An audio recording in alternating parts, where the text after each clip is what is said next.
Today, let's talk about AB 3088. That is the COVID-19 Tenant Relief Act of 2020. So if you're a landlord, I'm sure you've been hearing about all this. There's all these things kind of going around right now between AB 3088 and Prop 15 and Prop 21. But this one does significantly affect landlords who have tenants that are not paying due to COVID-19. So basically what this law is saying, it's passed, so this is what it is. If you have a tenant that didn't pay rent from March 1st through August 31st, you cannot file an unlawful detainer. So that's pretty much it. You cannot evict them due to non-payment of rent. Further, if they haven't paid rent between September 1st and January 31st of 2021, as long as they can prove or basically sign a paper saying that they've been affected by COVID-19 financially, and they've paid at least 25% of their rent, you cannot file an unlawful detainer.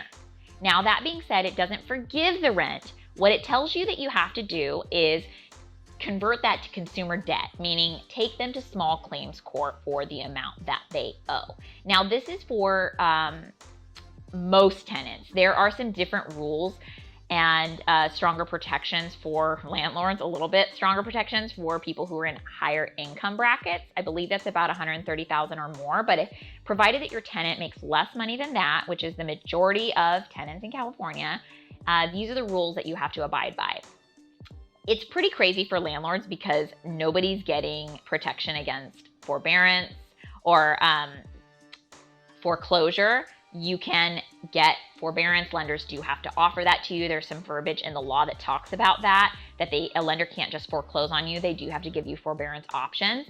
But, you know, banks are holding this against you. So early on, like I've talked about this a lot, lenders are going to hold it against you. You're not going to be able to refi, or it's going to be very difficult for you to refinance if you're getting forbearance on your loans. Lenders are wanting to verify that you aren't. Whether you're getting a residential loan or you're getting a multifamily loan, lenders are going to want to verify this. So if you have tenants that aren't paying and now you go ask for forbearance, you're basically putting yourself at risk of not being able to take advantage of the low rates or to refinance if you need to, or to get new loans in general. They want to know how many tenants were affected, how many of your tenants were affected by COVID and not paying rent, and are you paying your mortgage? So these are questions that you're going to have to ask. So that's one thing.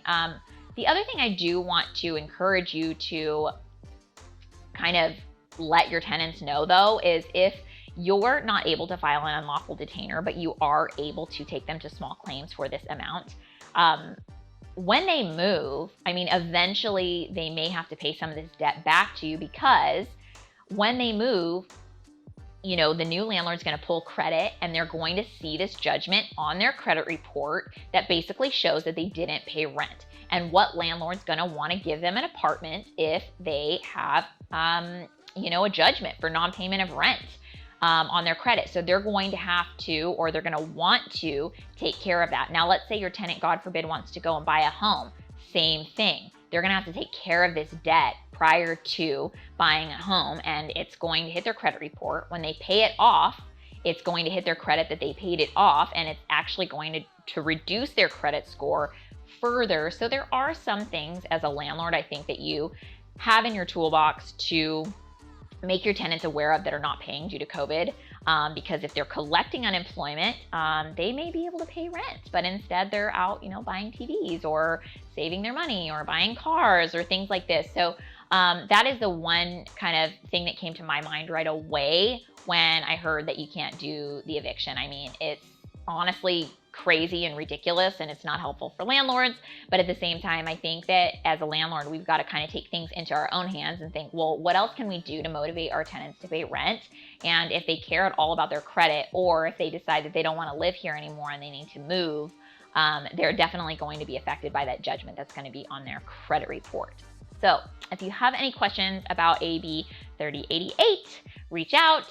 Give me a call, send a DM, or if you have any suggestions, feel free to reach out, because we're always open to hearing those suggestions. And as landlords, we should definitely collaborate and communicate and share information.